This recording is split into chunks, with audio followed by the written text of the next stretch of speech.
कैसे हो मेरे प्रिय।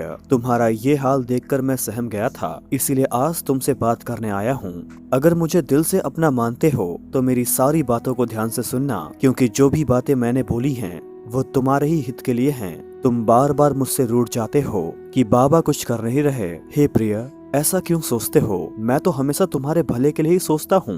तुमने कभी सोचा है कि किसी काम को करने के बाद जब तुम थक जाते हो फिर भी तुम्हारे अंदर एक आशा की किरण बनी रहती है। तुम्हारा हौसला कभी कम नहीं होता है। जानते हो ये हौसला, ये दिव्य ऊर्जा तुम्हें कौन देता है? हे प्रिय, ये सब मैं तुम्हें प्रदान करता हूँ, क्योंकि तुम मेरे साथ दिल से जुड़े हो। तुम जो अध्यात्म के सफर में चल रहे हो ना, देखना ये तुम्हें कहां से कहां तक लेकर जाएगा। यदि तुम इस वक्त मेरे इस संदेश को सुन पा रहे हो तो तुम सौभाग्यशाली हो, क्योंकि दुनिया में करोड़ों लोग हैं, लेकिन तुम्हारे पास ये संदेश कैसे पहुंचा?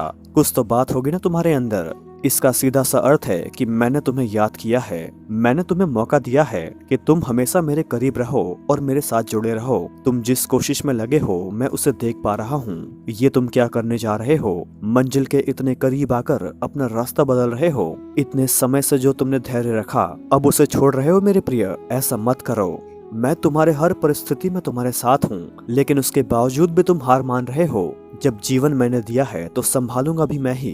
बस तुम विश्वास का दामन मत छोड़ना। मैं चाहता हूँ तुम इस दिव्य संदेश को पूरा सुनो, क्योंकि जिस राह पर तुम चल रहे हो मेरे द्वारा बताई गई बातें तुम्हें जीवन में काम आएंगी, वरना तुम बहुत भारी गलती कर बैठोगे। तुम इस संदेश में छुपे हुए संकेतों को समझना और अपने हृदय रूपी अंतर्मन में मेरी एक एक बात को उतारकर महसूस भी करना। ये कोई संजोग नहीं बल्कि मर्जी है मेरी कि तुम तक मेरा ये संदेश अभी पहुँचे और तुम इसे सुनो।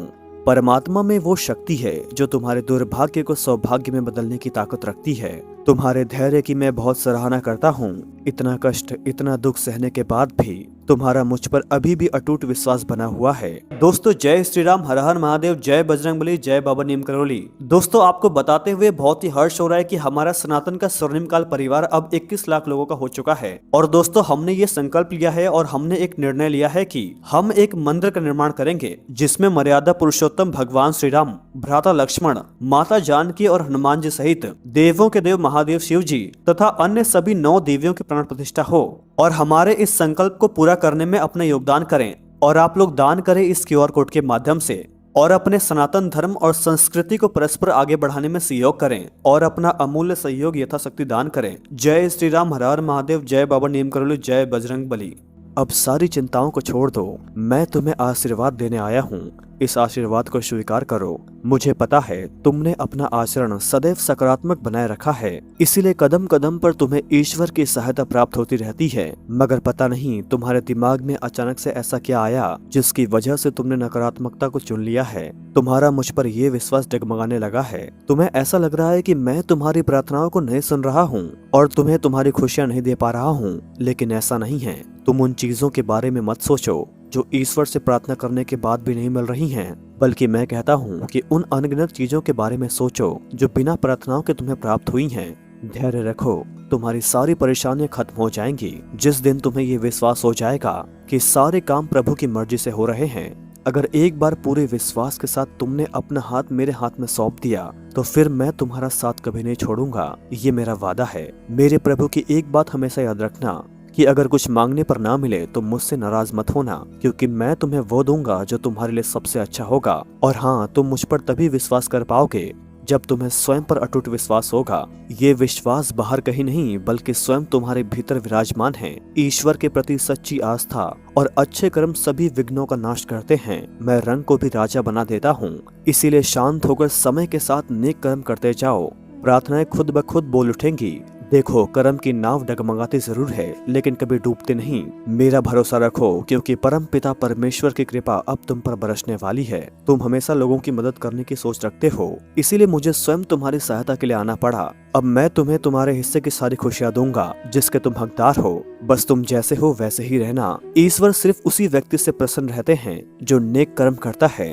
तुम इस मार्ग में चलते रहो, तुम्हें सफलता जरूर मिलेगी। मुझे पता है तुम्हारा समय ठीक नहीं चल रहा है और तुम बहुत परेशान भी हो, लेकिन ये कठिनाइयां भगवान का संकेत होती हैं। इसलिए इनका सामना करते समय धैर्य रखना अनिवार्य है। बस तुम सब्र रखो, क्योंकि समय बदलता जरूर है। तुम्हारे जीवन में शुभ दिन बहुत ही जल्दी आने वाले हैं, जिससे तुम्हारा ही नहीं बल्कि तुम्हारे पूरी पीढ़ी का जीवन बदल जाएगा। बस तुम धैर्य रखो, क्योंकि हर दुख के बाद सुख का समय भी जरूर आता है। मैं हर उस व्यक्ति की प्रार्थना को सुनता हूँ जो पवित्र और निर्दोष होता है। तुम अभी अपने लक्ष्य को मत छोड़ना, क्योंकि तुम अपने लक्ष्य के बहुत करीब आ चुके हो। तुम्हारा मार्ग संघर्षों से भरा जरूर हो सकता है, लेकिन अंत में तुम्हारी जीत भी सुनिश्चित हो चुकी है। तुम्हारा आगे का सफर बहुत सुखद होगा और ये तुम्हें ऊंचाइयों पर लेकर जाएगा। बस तुम मुझ पर अपना विश्वास बनाए रखना। थोड़ा समय जरूर लग रहा है, लेकिन याद रखो कि सब्र का फल मीठा होता है। तुम श्रेष्ठ हो और श्रेष्ठ ही रहोगे। मैं चाहता हूँ कि तुम सुखी, समृद्ध और संपन्न रहो। मेरा आशीर्वाद सदा तुम्हारे साथ है। अब जिस भी समय आप इस संदेश को सुन पा रहे हो, नीचे कमेंट में टाइम डाल दीजिए, ताकि मैं अपने प्रिय भक्त की निकटता को महसूस कर सकूं। और इस संदेश रूपी आशीर्वाद को 5 लोगों के साथ शेयर करें, ताकि तुम्हारे नेक कर्म का उचित फल तुम्हें जल्दी प्राप्त हो सके।